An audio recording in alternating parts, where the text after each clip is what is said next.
Okay, so we were reading Principle of Inheritance and Variation. Sorry. Yes, so we were reading Principle of Inheritance and Variation and we were reading Mendelian disorders. और हम Mendelian disorders में कहाँ पहुँच चुके थे? हम पहुँच चुके थे सिकल सेल अनीमिया पे. आज हम पढ़ेंगे sickle cell anaemia. Sickle cell anaemia में होता क्या है उसके लिए मैंने आपके लिए एक ब्रीफ थोड़ा सा चार्ट बनाया है. सबसे पहले तो बेटा ये आपका पॉइंट म्यूटेशन का एग्जाम्पल है. किसका एग्जाम्पल है?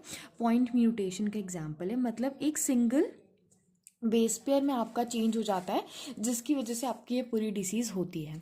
तो आपको सबसे पहली चीज़ जो पता होनी चाहिए इसमें वो ये है कि ये ऑटोजोमल लिंक्ड रेसेसिव डिसऑर्डर है. रेसेसिव है और ऑटोजोमल लिंक्ड है. मतलब इसके जो जीन्स हैं वो कहाँ प्रेजेंट होते हैं? ऑटोजोम्स पे प्रेजेंट होते हैं, सेक्स क्रोमोसोम पे नहीं प्रेजेंट होते.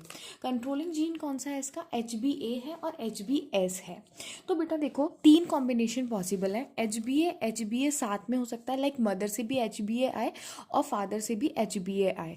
तो आपका जो बेबी होगा वो नॉर्मल होगा. लेकिन HBA और HBS आएगा तो जो आपका बेबी होगा वो कैरियर होगा. कैरियर कौन होता है? जो खुद डिसीज़ नहीं होता है, खुद उसको सिकल सेल अनीमिया नहीं होगा, लेकिन उसमें वो कैपेबिलिटी होगी कि वो आगे सिकल सेल अनीमिया कॉज कर सकता है. ठीक है. उसके बाद बोल रहे हैं लेकिन इसको कोई सिम्टम्स नहीं आएंगे. उसके बाद जो दूसरा है, जो तीसरा है वो है HBS एंड HBS. ये भी है कि मदर से भी HBS आ जाए और फादर से भी HBS आ जाए. तब क्या होगा? तब आपका जो सिकल सेल अनीमिया होगा. ठीक है. और ये आपका लीथल होता है.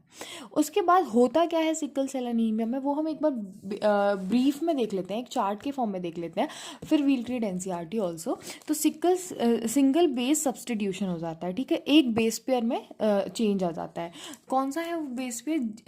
GAG में की जगह GTG हो जाता है. मतलब एक की जगह क्या आ गया? आपका T आ गया है ना. तो उसकी वजह से आपका पूरा जो ये क्या है? आपके ये कोडॉन्स हैं. कोडॉन्स आप पढ़ेंगे आगे जाके, लेकिन ये आपके कोडॉन्स हैं. ठीक है. और ये एक आपका अमाइनो, ये क्या बनाएंगे? इनडायरेक्टली जाके आपका अमाइनो एसिड्स बनाएंगे.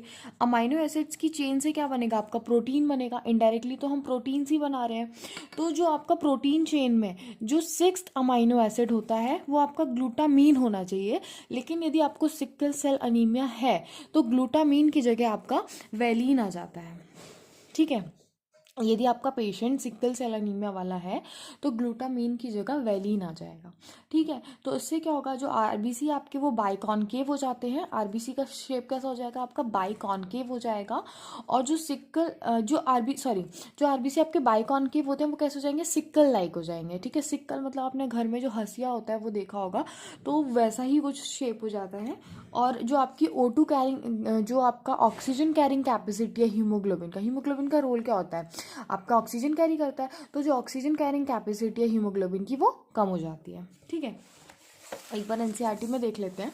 ये जो आपका दिखाया गया है नॉर्मल में क्या होगा और आपका यदि सिकल सेल अनीमिया है तो क्या होगा. देखो नॉर्मल में क्या होगा? GAG कि फिर MRA बनेगा जो आपका GAG वाला होगा. ये आपका क्या DNA का सीक्वेंस दिखाया है. ठीक है. ये और भी है लेकिन ये जहाँ सिर्फ चेंज होता है ना, सिर्फ वो वाला पोर्शन आपको दिखाया गया है. इधर mRNA में इधर क्या होगा? GAG की जगह क्या आ गया? GTG आ गया. अब T आ गया तो mRNA में क्या आ जाएगा? U आ जाएगा. क्योंकि RNA में क्या होता है? RNA में क्या होता है? U होता है, यूरेसिल होता है. ठीक है. तो आई डोंट नो ये सब चीज़ें आपको समझ आ रही होंगी कि या नहीं आ रही होंगी, क्योंकि ये बेसिक्स हैं. बायोमॉलिक्यूल 11th में हम पढ़ते हैं. ऑल्दो ये इधर भी आएगा आपका, लेकिन वो नेक्स्ट चैप्टर में आएगा. लेकिन अभी सिर्फ इतना जो मैं बता रही हूँ उतना याद रख लो आप लोग. ठीक है. तो mRNA में क्या होगा? GAG आ गया इधर. जब नॉर्मल होगा तो GAG आएगा mRNA में. लेकिन यदि mRNA में यदि सिकल सेल वाला सेल था तो फिर GUG बन जाएगा. और GUG से आपका वैलीन कोड होता है. ठीक है. और यहाँ पे GAG से हमारा ग्लूटामीन कोड होता है. तो ग्लूटामीन जो 6 पोजीशन का अमाइनो एसिड है उसमें चेंज आ गया. तो जस्ट बिकॉज एक में चेंज आ रहा है, सिर्फ एक बेस पेयर में चेंज आ रहा है, इसीलिए हम इसे पॉइंट म्यूटेशन का एग्जाम्पल बोलते हैं. फिर लास्ट तक भी आप देखो कि एक अमाइनो एसिड में चेंज आया है सिर्फ. ठीक है.